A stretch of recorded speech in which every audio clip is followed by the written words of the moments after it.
Bismillahirrahmanirrahim. Assalamu alaikum. I hope you all are fine and staying safe and happy. I am your science teacher, Ms. Farheen, and I welcome you all to your science class. My dear students, as you know that we are on chapter number 5 and the name of our chapter is, quickly tell me, it is forms of energy and energy transfer. यानी कि हम energy की मुख्तलिफ अक़साम के बारे में पढ़ रहे हैं, मुख्तलिफ जो उसकी फॉर्म्स हैं, किन किन हालतों में ये पाई जाती है, बेसिकली हम इस बारे में पढ़ रहे हैं. और इसके बाद एनर्जी ट्रांसफ़र कैसे होती है from one form of energy to another form. इसके अलावा हमने जो है वो और भी एनर्जी के बारे में पढ़ा कि कैसे जो है एनर्जी हमें डेली बेसिस पे हेल्प आउट कर रही है.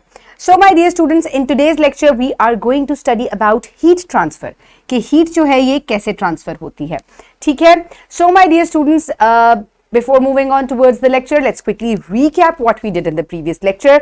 For that आपको questions को बहुत गौर से सुनना है, वीडियो को पॉज करना है और फिर आपने मुझे क्वेश्चन का आंसर देना है. So here you can see two pictures on the screen. So क्योंकि previous lecture में हमने sound के बारे में पढ़ा, that sound प्रोड्यूस होता है ड्यू टू वाइब्रेशंस. और मैंने आपको ये भी बताया था the more the vibration is the harder the louder will be the sound, the less the vibration is the low will be the sound. ठीक है. So now quickly tell me that how sounds are produced. How sounds are produced. कैसे मुख्तलिफ आवाजें जो हैं वो produce होती हैं due to vibrations and then they enter into the air adjacent to them और उसके बाद ये वेव्स की फॉर्म में ट्रेवल करती हैं and then they enter into our ear और उसके बाद जब आप इसको सुनते हैं तो ये साउंड कहलाता है. ठीक है. And then the next is what are echoes. What is an echo. आपको सेकंड पिक्चर में you can also see it that what is an echo. जब आपकी आवाज बाउंस बैक करती है, टकरा कर वापस आप तक आती है, this is called an echo. Okay my dear students, now let's quickly move forward towards an activity. So here you can see what is this. Quickly जरा सोचकर मुझे बताएं ये क्या चीज आपको स्क्रीन पर नजर आ रही है. This is a thermometer. Very good. Okay my dear students, so how do we measure temperature? हम टेम्परेचर को कैसे मेजर करते हैं? Through thermometers. Very good. And did you see the instrument to measure the temperature? अगर आप temperature आपको पता है कि थर्मामीटर से मेजर किया जाता है तो क्या आपने कभी इस इंस्ट्रूमेंट को देखा है? देखा होगा, ये सबके घर में पड़ा हुआ होता है. छोटे बच्चों को तो अक्सर जो है they get ill, have a fever, तो उसके लिए मदर ने घर में थर्मामीटर रखा हुआ होता है जिससे वो आपको चेक कर लेती है. सो मेरा ख्याल है तमाम बच्चों ने थर्मामीटर देखा हुआ है. अगर नहीं देखा हुआ तो you can see it on the in this picture. This one is a digital thermometer and this is a regular mercury जिसमें fill हुई भी होती है, ये वो वाला thermometer है. Okay my dear students, the student learning outcome for today is the students will be able to recognize that warmer objects have higher temperature than cooler objects. यानी कि आज हम ये पढ़ेंगे कि ऑब्जेक्ट्स का टेम्परेचर कैसे वेरी करता है between high and low. Then they will also investigate the changes that occur when a hot object is brought in contact with a cold object, identify ways to measure the temperature and understand its unit. और बच्चे ये भी जान पाएंगे कि कैसे जब एक गर्म चीज ठंडी चीज के करीब आती है, उसको टच होती है, तो टेम्परेचर कैसे गर्म चीज से ठंडी चीज में ट्रांसफर हो जाता है. और इसके अलावा बच्चे जो हैं वो टेम्परेचर का यूनिट जो है उसको बारे में भी जानेंगे. Okay, my dear students, now let's quickly move forward towards the pre-reading question. So quickly tell me that do you know what common scales to measure temperature are? What are the common units to calculate the temperature? पता है किसी को? सोचे ना जरा. Daily basis पे हम ये भी कहते हैं आज इतना टेम्परेचर हो गया, आज तो बहुत गर्मी थी, तो कैसे कहते हैं? सेल्सियस का नाम कभी किसी बच्चे ने सुना है? ऐसे करके सी से लिखते हैं इसको. और एक फ़ारेनहाइट भी होता है जिसको एफ से हम नोट करते हैं. Have you heard about it? अगर नहीं सुना तो अभी हम इसको प्रैक्टिस में लेकर आएंगे. And do all objects conduct heat. हम कंडक्शन के बारे में प्रीवियस चैप्टर में पढ़ चुके हैं. क्या तमाम ऑब्जेक्ट्स जितना भी मैटर आपके इर्द गिर्द है, क्या सब जो हैं are the conductors of heat? No, not all of them are conductors of heat. Some can conduct heat, उनमें से हीट जो है वो ट्रांसफर हो सकती है. Some can not conduct the heat. Okay my dear students, now let's quickly move forward towards the reading. और हमने ये भी पढ़ा था that the objects that can conduct heat are called conductors and which do not conduct heat, what are they called? जल्दी से बताएं मुझे जरा. They are called insulators. Very good. Okay, my dear students, now I request you all to pause the video and open page number 74 in your Science 4 books. I hope everybody has opened the page. So, my dear students, we will start the reading. I request you all to please put your fingers where I will read. Heat transfer. Have you ever observed that when hot tea is poured into a cold cup, the cup becomes so hot that we cannot hold it from its side after some time? So my dear students, कभी आपने ये चीज note की है कि जब आप एक कप लेकर आते हैं, मदर आपकी कप लेकर आती है, या आप गर्म दूध मदर आपको रात को अक्सर देती हैं, तो आपने नोट किया होगा कि कप जो है दूध या टी डालने से पहले जो है वो ठंडा होता है, लेकिन जैसे ही उसके अंदर दूध या टी को डाला जाता है इट बिकम्स हॉट, गर्म हो जाता है. ये ऐसा क्यों होता है? Because of heat transfer. Heat गरम दूध या चाय से कप में ट्रांसफर हो जाती है. इस वजह से जो है आपका कप जो है इट फील्स वार्म और hot. Here is a cup. This is empty and with hot tea is poured into it. इसके अंदर अगर गरम चाय डालेंगे तो after some time you will feel that the cup, this side of the cup, this portion becomes hot, warm, गरम हो जाता है.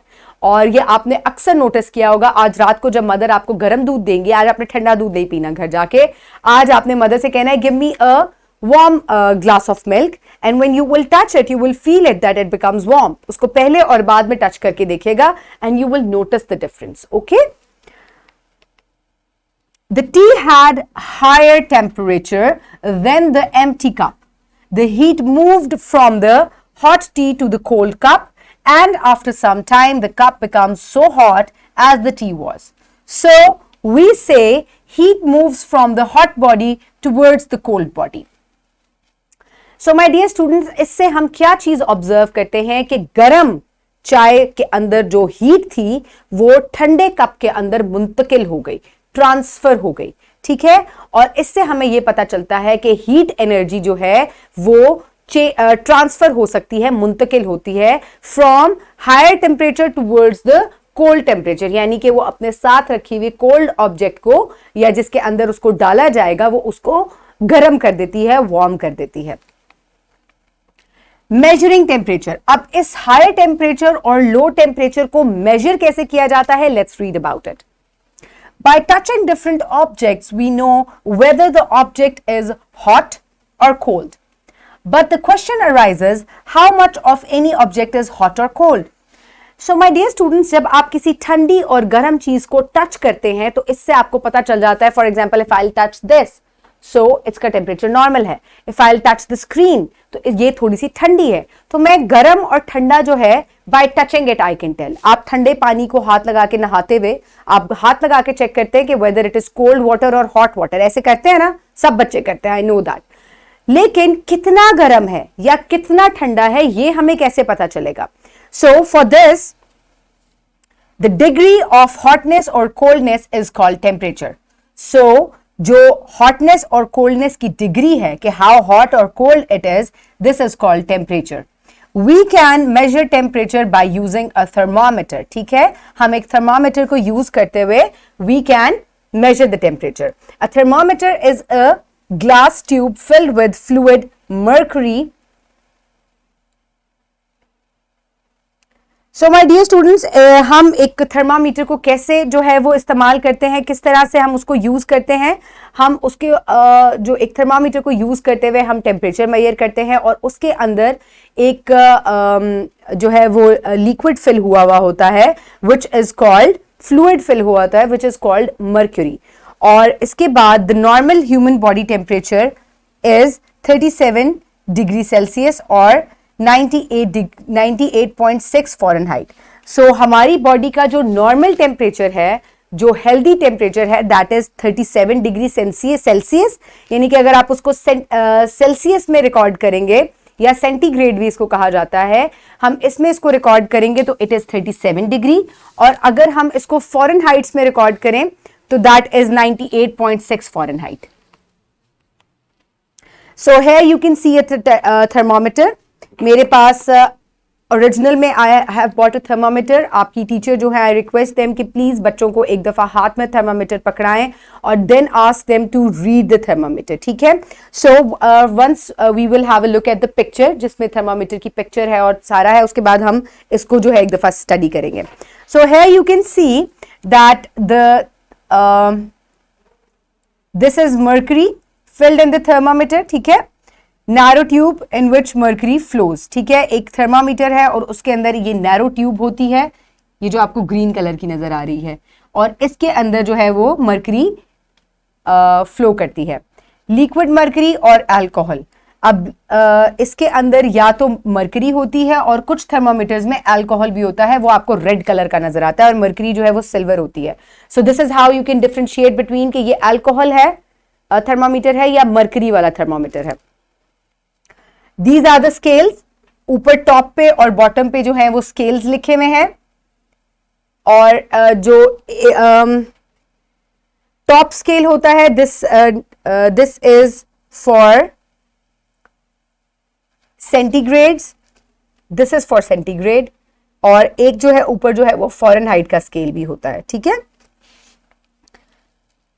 सो माय डियर स्टूडेंट्स, जब टेम्परेचर राइज करता है, आप इसको हॉट और कोल्ड ऑब्जेक्ट्स में डालते हैं, यानी कि बाज़ दफ़ा आपने नोट किया होगा कि इसको मरकरी को वापस नीचे लाने के लिए ठंडे पानी में डाला जाता है. तो इस तरीके से ये, और फिर अगर इसको आप हॉट बॉडी के पास या हॉट वाटर के पास लेके जाएं तो इस तरीके से ये इसकी जो मरकरी है वो फ्लो करके आपको टेम्परेचर शो करती है कि बॉडी का टेम्परेचर कितना है या लिक्विड का टेम्परेचर कितना है.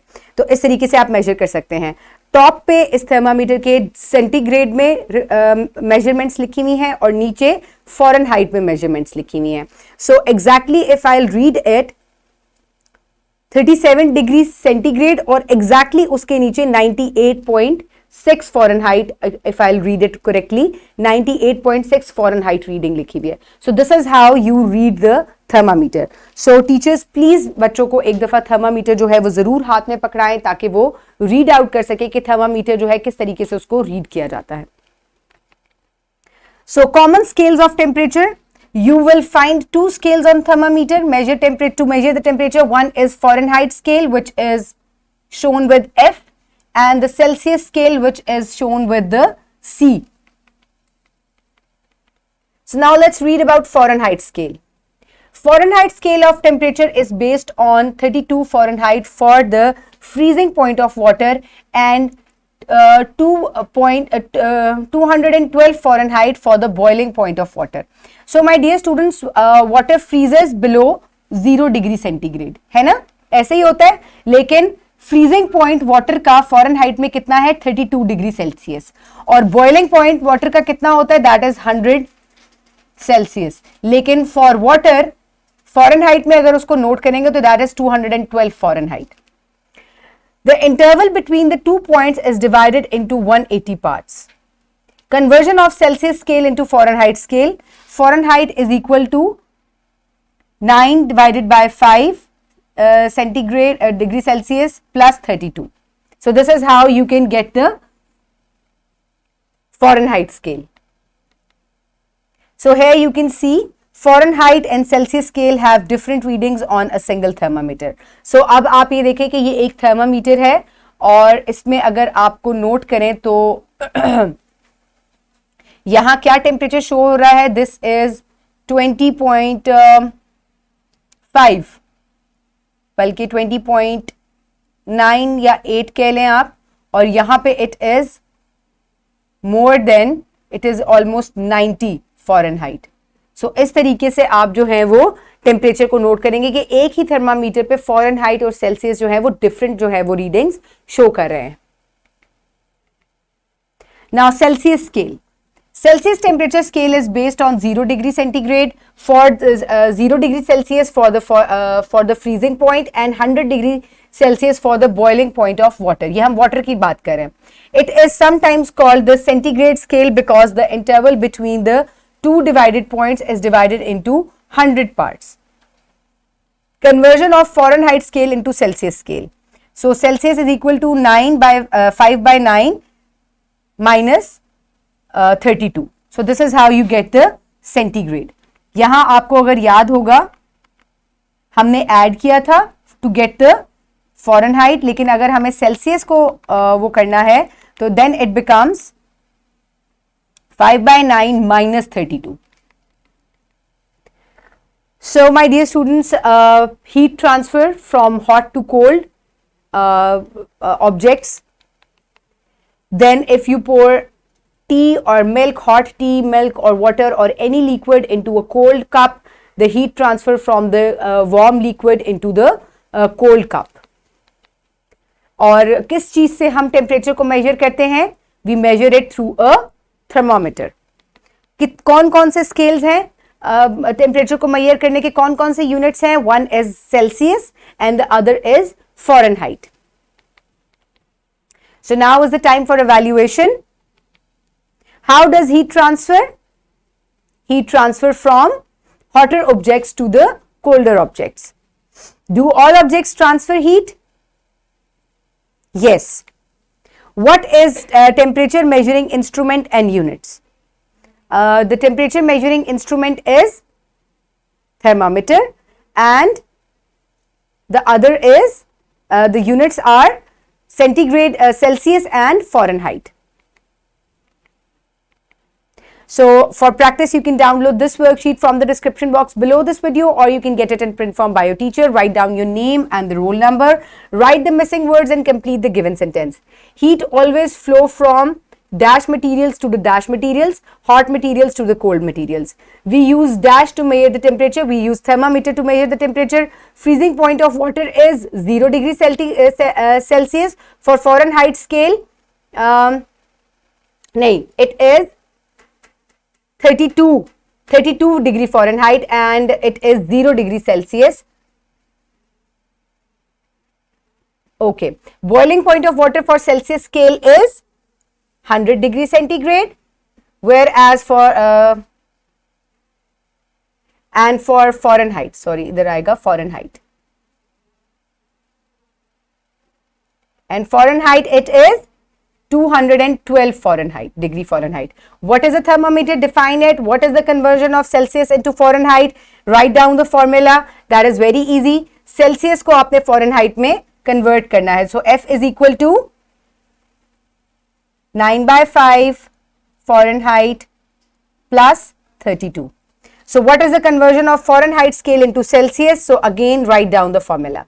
Okay, my dear students, so the next part of the worksheet is identify scales given below and write their names. So here two parts are given, one scale is this and the other is this. So you have to tell which scale is this is Fahrenheit scale and this is Celsius.